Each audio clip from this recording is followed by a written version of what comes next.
Bueno, yo diría que en estos momentos lo que nos tiene que preocupar no es el comunismo, porque todas estas políticas que nos están llegando de movimientos LGTB, feminismo, todo esto procede del liberalismo. En los regímenes comunistas la homosexualidad, por ejemplo, estaba perseguida. Si miramos el comunismo, ¿qué queda del comunismo? Queda China, pero China ha renunciado a la mayor parte de los dogmas comunistas en lo que se refiere a la abolición del mercado y a la colectivización, ¿no?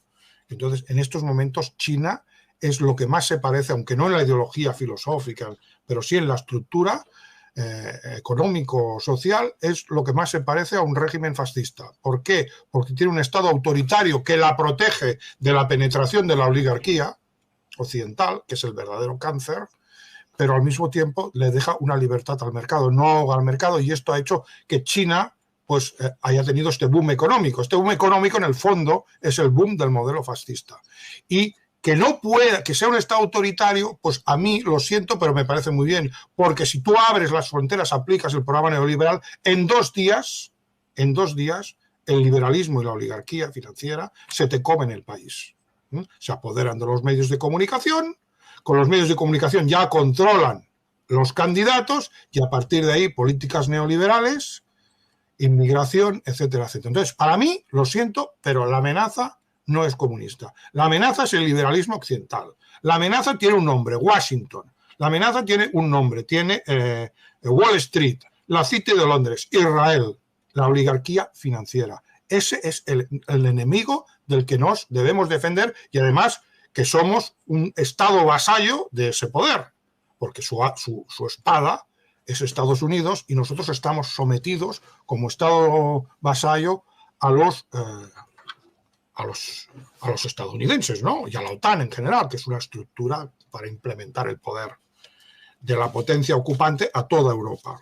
Entonces, claro, que yo no soy comunista es evidente. Si soy fascista no puedo ser comunista. Hay un abismo entre el fascismo y el comunismo. Pero lo que yo digo es que actualmente no veo una amenaza comunista. Y sí veo que se intenta atribuir a la izquierda, a una izquierda que ya ha perdido todo sentido, porque como mucho sería socialdemócrata, ideas que provienen del liberalismo y del individualismo. Si yo me siento hipopótamo, soy hipopótamo, esto es liberalismo. Esto es el liberalismo, que es el último estadio, y el progresismo, que adopta a veces formas ridículas, ¿no? Y todo esto proviene de donde proviene, porque es una secularización de la religión judeocristiana que fue pensada para disolver las naciones, crear una comunidad universal de los hijos de Dios, de todos sus hermanos, todo lo que he explicado antes. Entonces, en este sentido, yo renunciaría a los discursos anticomunistas y giraría los cañones para donde viene la amenaza, porque yo no veo ninguna amenaza comunista. Después, respecto al tema del fascismo, como aquí tengo algo que quería leer, porque esto es un libro de una filósofa de izquierdas, que es Agnes Heller, y aquí tiene un ensayo que es Anatomía de la izquierda occidental. Entonces, voy a decirlo porque si lo decimos nosotros, igual pues nos acusan de ensalzamiento. Dice, el fascismo italiano fue una dictadura brutal en el interior del país y más aún fuera de él, en Abisinia y en África en general, en Albania, en Grecia, en Yugoslavia, pero no fue nunca un régimen genocida. Vale, si no fue nunca un régimen genocida, fue una dictadura, dictaduras han habido muchas. ¿Cómo es posible que el término para designar el mal radical sea el fascismo? Porque además es, como hemos dicho, el fascismo italiano es una ideología específica dentro del fascismo genérico, pero también es como una ideología que es la fundadora y en la que se miran todos los fascismos, incluido Hitler, que adopta el saludo romano, que tiene una connotación de la antigüedad. Y entonces, ¿por qué se elige la palabra fascismo para caracterizar el mal absoluto, entendiendo el mal absoluto pues como esos crímenes de los que se acusa sobre todo al nazismo, pero que si luego vemos el comunismo, vemos que el número de víctimas es muy superior, aceptando las cifras oficiales, aceptando la versión oficial. Entonces, ¿por qué ese ánimo de diabolizar al fascismo? Además, utilizando en concreto esa palabra, ¿eh? Entonces, ¿por qué? Pues porque fue el único movimiento político que se enfrentó a la oligarquía y que tuvo posibilidades de derrotarla. Respecto, y eso no se lo perdono, además saben que ahí está el programa para acabar con la oligarquía, que es el programa en el sentido de proyecto histórico, que es un poco el que he intentado esbozar. Después, respecto a la violencia fascista, ya hemos explicado que Mussolini viene del marxismo, pues de ahí adopta él su concepto de violencia revolucionaria. Pero incluso así está bien claro que la violencia la practican por primera vez los bolcheviques, los marxistas. Es una violencia que forma parte consustancial de su ideología. Entonces, quienes dicen que el fascismo introdujo la violencia en la política están mintiendo. Aquí voy a citar literalmente un pasaje de Stanley Payne donde habla sobre el origen de la violencia en España, en los años 30. Dice, el primer derramamiento de sangre lo produjeron las izquierdas en Daimiel el 2 de noviembre de 1933. Un jonsista, funcionario del Estado, fue muerto a puñaladas.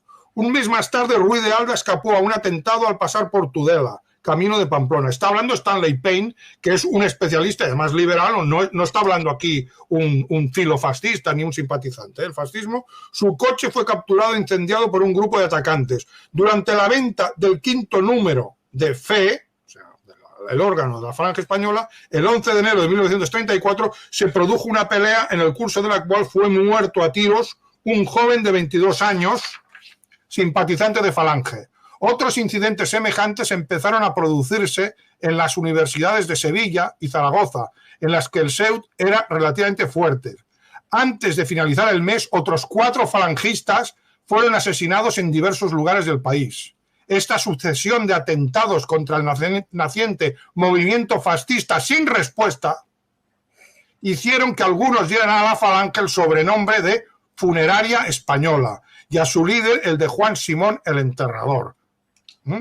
Y entonces, cuando le reprochan a José Antonio por qué no responde a esos ataques, al final responderá Ansaldo con la Falange de la Sangre, pero en principio la violencia la desencadenan ellos y José Antonio da orden de no responder. Dice, la Falange, palabras de José Antonio citadas por Stanley Payne, la Falange Española no se parece en nada a una organización de delincuentes ni piensa copiar los métodos de tales organizaciones por muchos estímulos oficiosos que reciba. Porque la derecha le estaba diciendo que contestara, ¿no? Pues la derecha quería que los falangistas, los fascistas, fueran los matones de la gran capital. Eso lo querían, está claro, ¿no? Entonces, ¿cuál es el origen de la violencia fascista? El origen de la violencia fascista es una respuesta siempre a la violencia de izquierdas. Así de claro. La violencia sistemática como concepto, digamos, político en Europa Occidental procede de la izquierda. Entonces, si no les gusta, pues que lean algo y se informen, pero esa es la realidad. Luego, una última cosa que quería citar, que es que aquí en el año 1998, o sea, casi 40 o 50 años desde el fin de la Segunda Guerra Mundial, se habían hecho multitud de estudios sobre el fascismo, pues resulta que los especialistas reconocen que ninguna de las teorías que hasta entonces pretendía explicar el fascismo ha explicado nada. Tienen la honradez de reconocerlo, ¿no? Ahora aquí estoy citando un estudio de especialistas de un encuentro que se produjo en Valencia en el año 1998, y el autor de estas palabras es un tal Saz Campos, ¿no? El estudio se titula Repensar el fascisme, está en la revista Afers, número 25, Valencia, edición Afers, 1996, página 449. Y entonces se pregunta, reconoce que todas las interpretaciones que han habido del fascismo pues han fracasado al explicarlo, y nos enteramos de que no sabemos nada sobre el fascismo a nivel científico. O sea, ellos no lo reconocen. Y él reconoce también la causa de este fracaso. Y dice que se basa en la ignorancia del sujeto fascista. Está en catalán, os lo traduzco, ¿no? En resumen, creo que podríamos sintetizar la crítica a las grandes teorías sobre el fascismo y localizar al mismo tiempo la causa de su no funcionamiento, en la ignorancia del sujeto fascista. No que el sujeto fascista sea ignorante, sino que ellos han ignorado al sujeto. Es decir, ellos han tratado al fascismo como un entomólogo a un insecto. No era alguien con quien podían tener una relación verbal, una interlocución, para que el sujeto fascista explicara sus motivos. Entonces, ahora, en estos momentos, las ciencias sociales reconocen que para entender un fenómeno social cualquiera, lo primero que has de hacer es darle la palabra a los protagonistas o a las personas que representan ese fenómeno para que te expliquen por qué hacen las cosas, porque normalmente cuando alguien hace algo es porque considera que tiene un sentido y tú no puedes comprender ese fenómeno que quieres analizar si lo analizas, si ese fenómeno lo tapas, lo amordazas y tú lo estudias como si fuera un insecto o una piedra.